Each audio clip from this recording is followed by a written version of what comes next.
Bom dia, a paz do Senhor a todos. Espero que todos estejam muito bem, na paz de Cristo.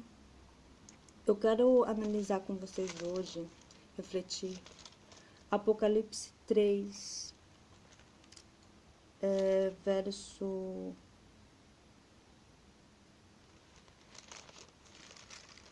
20. Vou confirmar. Apocalipse 3, verso 20, é isso.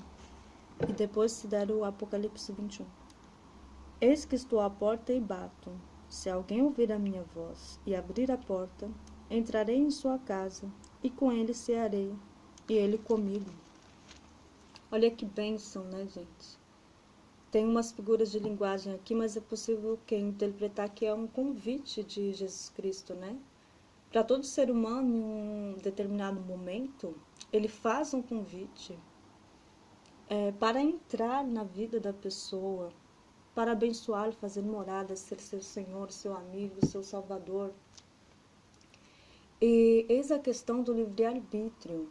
Ele não vai obrigar ninguém a acreditar, aceitá-lo, convidá-lo à sua presença em sua vida. Nunca que ele vai obrigar isso. Mas ele vai chamar. E cabe a questão da sensibilidade espiritual de ouvir e aceitar. E cabe a questão de não aceitar, porque simplesmente Deus nos ama, ele nos dá a liberdade, o livre-arbítrio de aceitar ou não. Eu, pessoalmente, creio que é a decisão mais linda, mais sábia, mais rica espiritualmente falando, de aceitar o Senhor Jesus dentro dos nossos corações, das nossas vidas, é uma das decisões mais lindas, mais sábias que um ser humano pode fazer na vida. Essa é a minha opinião pessoal, né? Como eu acredito, e todos os cristãos acreditam. Então, um convite lindo, maravilhoso, especial. Imagina o Senhor Jesus, nosso Salvador, dentro da nossa casa, da nossa vida, do nosso coração, nosso espírito, a nossa alma. Maravilha, não é? A pessoa é cheia de luz, cheia do Espírito Santo de Deus, cheia de discernimento espiritual, assim buscando também sempre, né? É algo maravilhoso e ainda por cima salva. Glória a Deus. Com luz, com luz.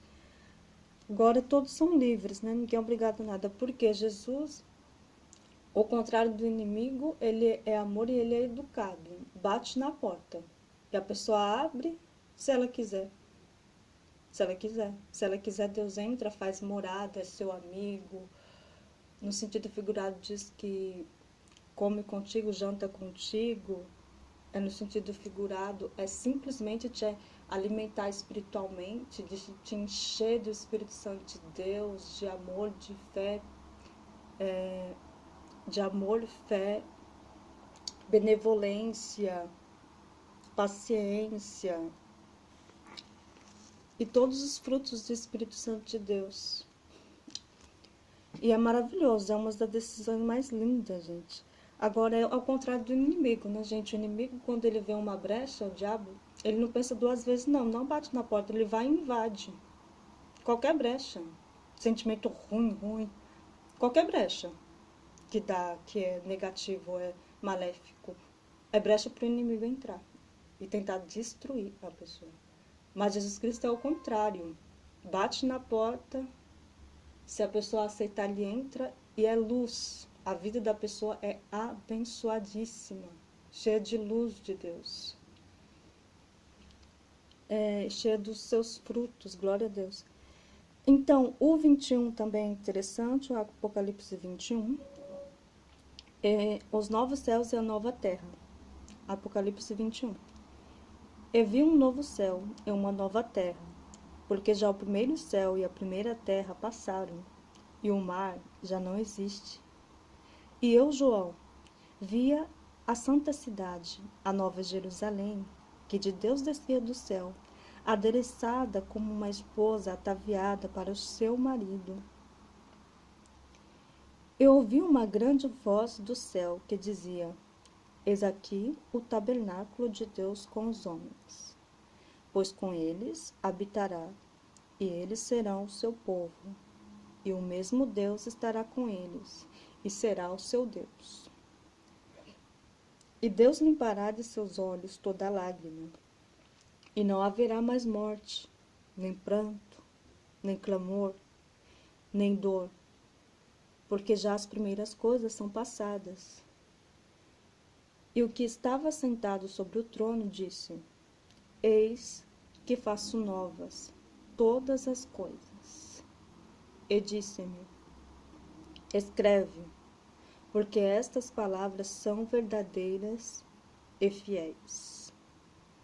E disse-me mais: Está cumprido. Eu sou o Alfa e o Ômega, o princípio e o fim. A quem quer que tiver sede, de graça lhe darei da fonte da água da vida. Quem vencer, ele dará todas as coisas, e eu serei seu Deus, e ele será meu filho. Mas, quanto aos tímidos, e aos incrédulos, e aos abomináveis, e aos homicidas, e aos fornicários, e aos feiticeiros, e aos idólatras, e a todos os mentirosos, a sua parte será no lago que arde com fogo e enxofre, o que é a segunda morte. Glória a Deus, gente. Glória a Deus por essa revelação que Deus deu a João, não é? João, que foi firme, profeta, fiel até o fim. Sempre foi fiel ao Senhor, João. Deus deu essa visão para ele, né? Do Apocalipse na ilha de Patmos. Tentaram matar João, não conseguiram, né? Na perseguição jogaram João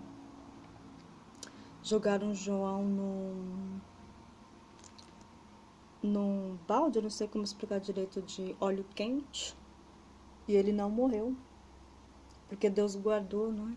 Deus guardou João. E ainda lhe deu essa revelação maravilhosa do Apocalipse. Então, eu vi um novo céu e uma nova terra, porque já o primeiro céu e a primeira terra passaram, e o mar já não existe. E eu, João, vi a santa cidade, a nova Jerusalém, que de Deus descia do céu, adereçada como uma esposa ataviada para o seu marido. Aqui é lindo a comparação que faz, né? As figuras de linguagem que tem aqui. No começo, eu não entendia, né? Que eu não tinha muito discernimento espiritual.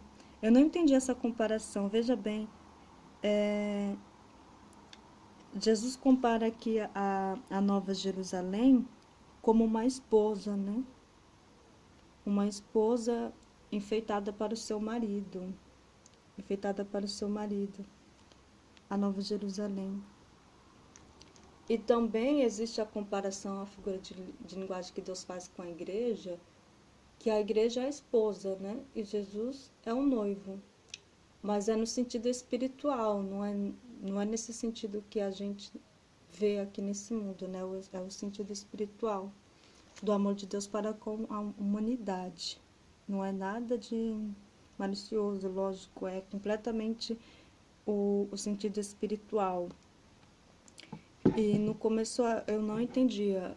Uma vez eu ouvi, no início, né, que eu estava conhecendo a palavra, eu ouvi um louvor que falava: Vem minha noiva, vou te abraçar. E eu achei lindo aquele louvor, eu senti uma presença do Espírito Santo de Deus maravilhosa. E eu não entendia essa figura de linguagem exatamente, minha noiva, por que minha noiva? E foi explicado, eu achei lindo a explicação, que a noiva é a igreja, nós, né? Todos nós cristãos que aceitamos já Jesus, que temos Deus no coração, nós somos considerados a noiva. Nós somos considerados a noiva de Jesus Cristo, Jesus o noivo. E no sentido completamente figurativo da palavra, né? E eu achei maravilhoso, é muito lindo isso. E a noiva, para ser recebida, assim, para receber essa nova cidade, tem que estar preparada, né? Tem que estar pronta. Então, achei lindo essa comparação aqui. Tem muita comparação em figuras de linguagens, em Apocalipse, em algumas partes da Bíblia. E com o discernimento espiritual, com o estudo, vai se entendendo. E discernimento espiritual, buscando a Deus também. Eu ouvi uma grande voz do céu que dizia: Eis aqui o tabernáculo de Deus com os homens, pois com eles habitará e eles serão o seu povo. E o mesmo Deus estará com eles e será o seu Deus. Então aqui o reino de Deus, né? Deus estabelecendo com o seu povo, todos que creram, aceitaram. E essa parte também é tão maravilhosa. E Deus limpará de seus olhos toda lágrima, e não haverá mais morte, nem pranto, nem clamor, nem dor, porque já as primeiras coisas são passadas. Glória a Deus. Imagina, né, gente? Nesse mundo, a humanidade sofre, né? Graças a Deus existem as pessoas do bem, né, que buscam a Deus. E existem as pessoas do mal, né, que fazem o mal. As pessoas de Deus que praticam o bem seguem a Deus, mas tem o pessoal do mal também, infelizmente. Mas Deus dá a oportunidade de arrependimento, mas alguns não querem, ignoram. E olha que lindo. Imagine um dia, gente, um dia que eu creio de todo o meu coração, e todos os cristãos fiéis verdadeiros creem nessa promessa, que um dia não vai haver mais mortes. Isso vai ser exterminado. Como está escrito, não haverá mais lágrimas, não haverá mais dores, sofrimentos. Não haverá essas coisas que nós vimos aqui, às vezes nós ficamos assim, atemorizados, assim, não acreditamos, né, em certas coisas que acontecem nesse mundo. A gente vê os jornais, na televisão, tem certas coisas que parece até difícil e impossível de acreditar que acontece, né? Simplesmente coisas horríveis, maléficas acontecem por causa da falta da presença de Deus, né, no coração de certas pessoas. E aqui essa promessa é linda, gente. Imagine um dia que não haverá mais dor, mais lágrimas, sofrimentos. Que glória, gente, que bênção essa promessa que Deus nos dá aqui. E é verdadeira. E o que estava sentado sobre o trono disse: Eis que faço novas todas as coisas. E disse-me: Escreve, porque essas palavras são verdadeiras e fiéis. Tudo é verdadeiro, gente.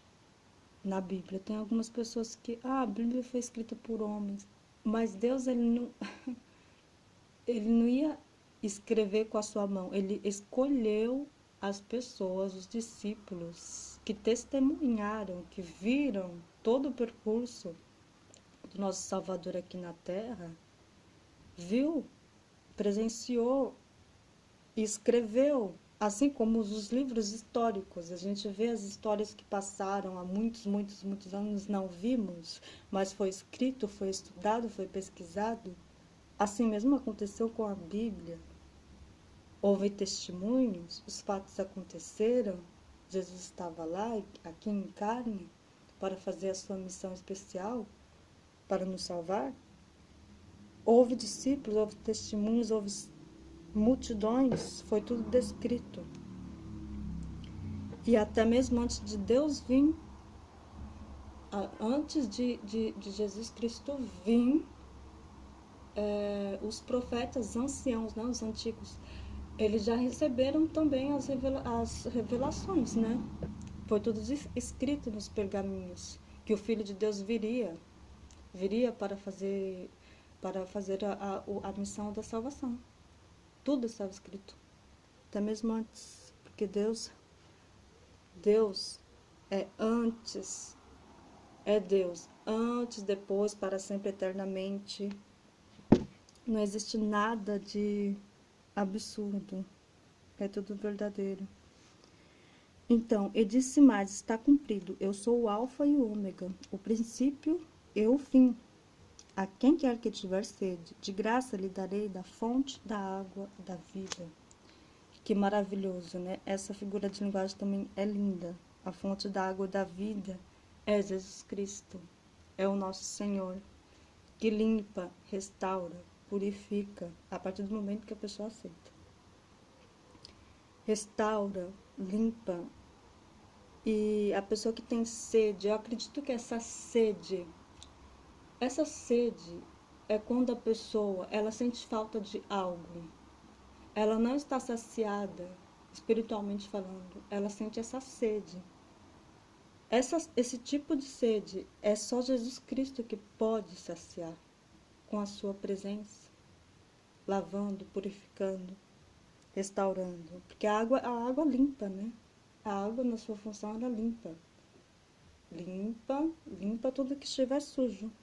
E Jesus, ele faz isso. Ele limpa tudo, toda a sujeira. E a pessoa se sente livre, limpa, em paz. Quem vencer, ele dará todas as coisas. Eu serei seu Deus e ele será meu filho. Por que ele diz quem vencer? Aí fica bem claro que nada vai ser tão facinho assim, né, gente? Quem vencer, isso significa o quê? Vencer o quê? Então, já dá claramente para entender que haverá lutas, haverá guerras, nesse mundo aqui haverá. E quem vencer, persistir com Deus, é que vai ser o campeão, vamos dizer assim, entre aspas, que vai vencer com Cristo, né? Vai vencer. Vou lá. Glória a Deus por isso. Aqui o último. Lá, lá. Até aqui foi coisas assim lindas e positivas e tal, das promessas de Deus verdadeiras. E a última já é mais forte, né, gente? Já é mais forte, mas é necessário também que é uma repreensão para as pessoas abrirem os olhos espirituais e vigiar, né, os seus sentimentos e suas ações. Porque Deus quer salvar a todos, Ele não quer essa condenação dessa segunda morte para ninguém. Mas vamos lá. Mas, o último versículo, quanto aos tímidos, e aos incrédulos, e aos abomináveis, e aos homicidas, e aos fornicários, e aos feiticeiros, e aos idólatras, e a todos os mentirosos, a sua parte será no lago que arde, com fogo e enxofre, o que é a segunda morte. Então, aqui os tímidos, gente, no sentido, aqui é o sentido bem figurado da palavra. Não é a pessoa, aquela pessoa que tem aquela timidez. Há uma timidez, assim, cada pessoa tem uma personalidade, né? Assim eu estou dizendo como eu interpreto, né? Cada um vai interpretar do seu jeito. Mas eu entendo aqui que tímido aqui é no sentido de a pessoa não ser corajosa para o bem. Veja bem, por exemplo, a pessoa não ter vergonha do bem, não ter vergonha. Isso quer dizer, é a pessoa corajosa, por exemplo, corajosa para o bem, né? Para as coisas benéficas. Por exemplo, eu digo no sentido de um exemplo de fé, né? Eu falo no sentido, por exemplo, a pessoa não tem vergonha de confessar Jesus, por exemplo, confessar sua fé, não tem vergonha. Embora haja muitas críticas por alguns lados, a pessoa não tem vergonha. Ela não é tímida. Que tímida, eu entendo que é no sentido de, entre aspas, vamos dizer assim, covarde. Covarde. A pessoa tem medo de tanta coisa e tem vergonha de tudo. Assim, nesse sentido das coisas boas. E eu acredito que aqui é nesse sentido especificamente. Eu acredito. Se eu estiver enganado, que Deus me corrija. Mas eu acredito que é esse sentido aqui. Mas falando no mundo também natural, normal assim, a timidez excessiva não é bom também, né? A pessoa não avança, né? Às vezes a pessoa quer fazer uma coisa e não consegue, né? Porque tem aquela prisão da timidez. Uma coisa boa. Agora, se for coisa ruim, é claro que a pessoa tem que ter vergonha, né? Tem que ter coragem de fazer. Se for coisa ruim, maléfica. Mas as coisas boas que vai transmitir graça, vai fazer o bem para a vida da pessoa, a pessoa não pode ter vergonha e medo, medo e vergonha. Não é bom isso daí. A timidez no sentido de covardia das coisas boas não é bom. E principalmente, não ter coragem de assumir Deus. Não ter coragem de assumir Deus, assumir a sua fé, assumir o Evangelho, a verdade. Essa é a minha maneira de interpretar, gente. Essa é a maneira que Deus me deu um entendimento. E aos incrédulos, aí já fica claro, todo mundo sabe, é a pessoa que não crê, não é? Pessoa que não crê de jeito nenhum, embora tenha os estudos, embora tenha tudo, a pessoa não crê. Abomináveis, vários sentidos, né, gente? Abomináveis. Tudo que a gente vê, eu não vou ficar citando exemplos detalhados, porque o pessoal já sabe, né, gente? O pessoal sabe. Abominável é tudo aquilo que vai ao contrário da natureza que Deus fez, né, gente? Tudo que vai ao contrário completamente. Não, a pessoa sabe, não, vindo, analisando lá no fundo do coração, da alma, ver que não é de Deus e desagrada o coração de Deus porque vai contra a sua criação. São tantas coisas, muitas coisas. E os homicidas, triste, né, gente? Assassinato, homicidas. Lógico que tem que ter uma justiça. E a justiça, ela é de Deus, né? Não adianta que ninguém querer fazer justiça com as próprias mãos. Porque a vingança, a justiça, 100% é de Deus. Tem aqui da terra que Deus dá o entendimento, né? A justiça, advogados, juízes e tal. E nem sempre consegue fazer 100% achar, né, o assassino certo e fazer o julgamento e tudo e tal. Mas um dia, o Rei dos Reis fará o julgamento 100% correto. Todos que praticam essas coisas horríveis vão receber, infelizmente, a condenação, que é a segunda morte. A segunda morte, vamos dizer, é a morte eterna, gente, que está descrito aqui. Por isso que não vale a pena a pessoa se deixar dominar pelo mal, né? Se deixar dominar e sentir todas essas coisas que estão descritas aqui. Por isso temos que vigiar sempre para nós não estarmos engajados em nenhuma dessas coisas, nós estarmos aqui incluídos. Não incrédulo, não tímido no sentido de covarde, de negar Deus. Abominável, homicida. Homicida, gente, tem um negócio do... É claro, tem o literal, que é a pessoa matar mesmo efetivamente, fisicamente uma pessoa, e tem também a questão figurativa espiritual, que tem pessoas que, vamos dizer assim, mata, entre aspas, espiritualmente, como? A pessoa, ela dizendo palavras de maldições. É triste, né, gente? Mas infelizmente existem pessoas assim que não têm Deus, que amaldiçoa pessoas, fala palavras tão duras, tão horríveis, tão ofensivas, que vamos dizer que, entre aspas, mata espiritualmente uma pessoa. Isso é um tipo de morte, mas é uma morte espiritual e figurativa, também é uma morte. E a morte física também, nas duas. Ninguém tem o direito de querer destruir o coração de uma pessoa com uma palavra de morte. Porque também tem as palavras de vida, que levanta, que ajuda a fé da pessoa. Mas tem também aquelas palavras tristes de morte, né? Vamos vigiar, gente, não deixar nenhum sentimento ruim, deixar a gente ficar falando palavras de morte, palavras de destruição. Isso é um tipo de morte também. Os fornicários, todo mundo sabe. Fornicários, todo mundo sabe que é a questão daquele pecado mesmo. Traição, prostituição, aquela falta de pureza, de santidade. E os feiticeiros.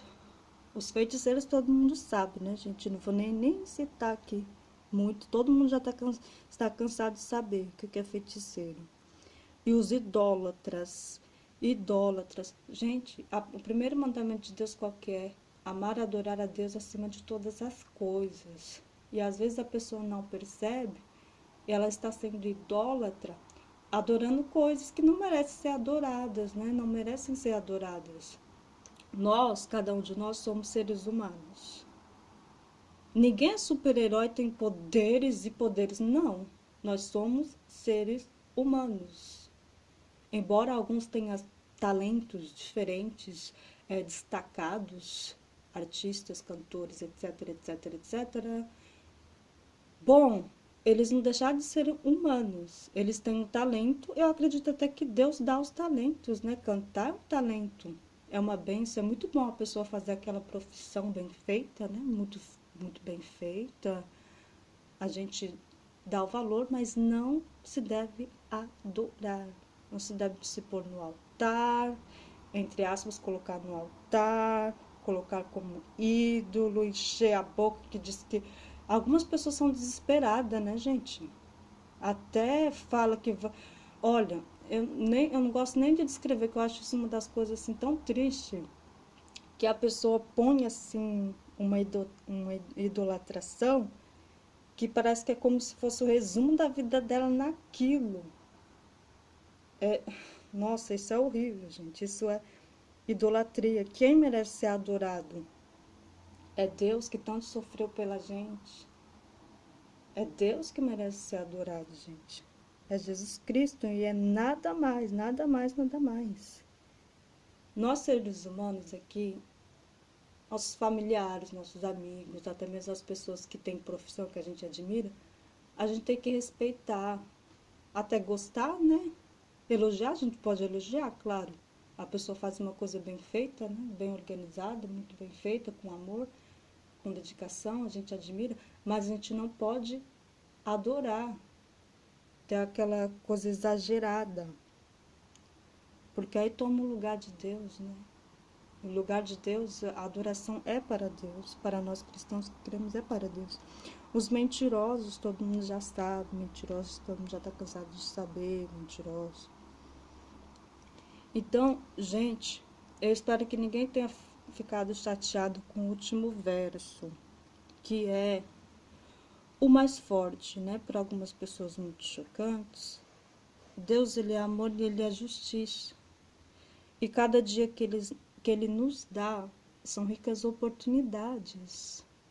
Oportunidades de ver e rever os seus conceitos, oportunidade de realmente olhar para dentro de nós. Será que estamos sendo humanos e cristãos verdadeiramente?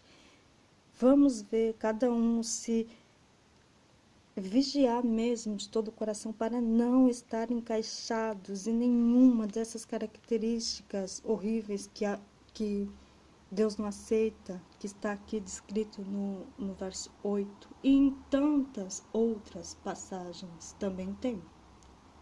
Tem também desse verso aqui, tem alguns que até...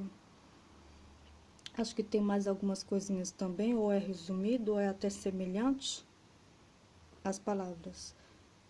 Mas é porque Deus nos ama, gente. Aqui o Pai natural aqui dessa terra e o Filho. O pai, qual é o pai que não repreende o filho quando vê que o filho, ele não está fazendo uma coisa que é boa para ele? O pai já vê de longe, ou a mãe, né? Já vê de longe que aquilo não vai ser bom para ele, que vai prejudicar a vida dele. O que ele faz? O pai e a mãe que tem aquela consciência de educação e de amor, o que ela faz? O que eles fazem? Orienta, repreende, não passa a mão na cabeça, né? Como diz o ditado. Repreende. Eu não falo assim de a questão de repreender batendo física, eu não sou de acordo. Eu não sou de acordo. Essa é uma coisa pessoal minha, não sou de acordo porque é violência. E Eu sou de acordo assim, uma palavra, uma orientação, repreensão com autoridade, com amor, com sabedoria e com autoridade consegue repreender o filho. E o filho põe a consciência, cai a ficha, põe a consciência e vê que está errado e muda. E o que acontece? Deus, muito maior que ocorre isso, né, gente? Essa situação. Deus vê que o ser humano, o cristão até mesmo que aceitou, mas deu umas recaídas aí, entrou em um mau caminho, ou não vigiou, esqueceu de vigiar, tropeçou. Deus vai lá, ele vai repreender. Ele vai repreender, ele vai orientar, é para levantar a pessoa. Às vezes vai doer? Vai. Algumas palavras fortes vão doer? Vão. Mas vai ser para o crescimento. Mas vai ser para o levantar. Então, mesmo quando vier uma palavra de repreensão para a gente, vamos abaixar a cabeça e vamos refletir. Porque quando Deus nos repreende, é para nós estarmos firmes e fortes e sábios, e cheio de luz, e cheio de amor, e cheio de discernimento, e cheio da fidelidade para com Deus. Não é para chorar, espernear, ficar reclamando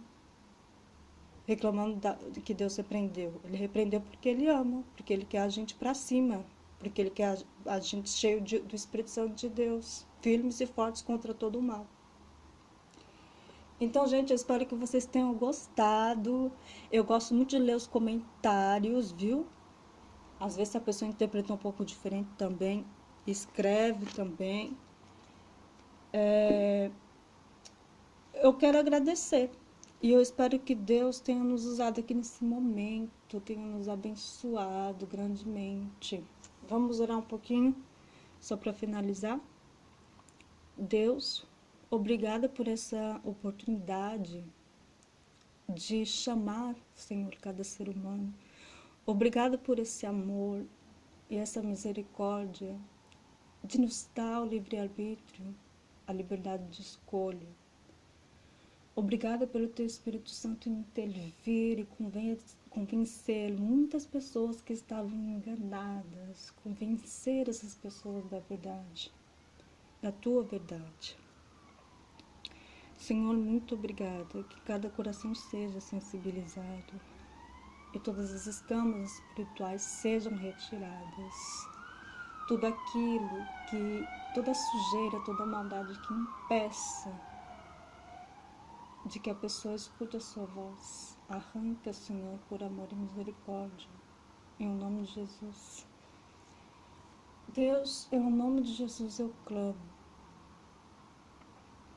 que todos não deixem de acreditar nas Tuas promessas que são fiéis, que um dia toda maldade acabará, tudo que é ruim, o Senhor exterminará da terra, do mundo, tudo que é ruim. E um novo mundo o Senhor vai construir, uma nova terra, um novo céu, com o seu reinado, com bondade, com os frutos do teu Espírito. E nenhum tipo de sujeira, de mal haverá. Ou seja, por isso que é interessante e sábio cada um orar e vigiar. Ajuda, Senhor, a cada um orar e vigiar com todo o amor, sabedoria, discernimento espiritual, para estar pronto, Senhor, pronto para esse dia maravilhoso que o Senhor nos promete, onde todo o mal será exterminado e a tua bondade, o teu reino, a tua justiça prosperará para todo o sempre. Em nome de Jesus, que ninguém escolha o mal, que ninguém escolha seguir ao inimigo e às ilusões, astúcias de inimigos deste mundo. Em nome do Pai, do Filho e do Espírito Santo de Deus. Amém. Tchau, tchau. Até a próxima, pessoal.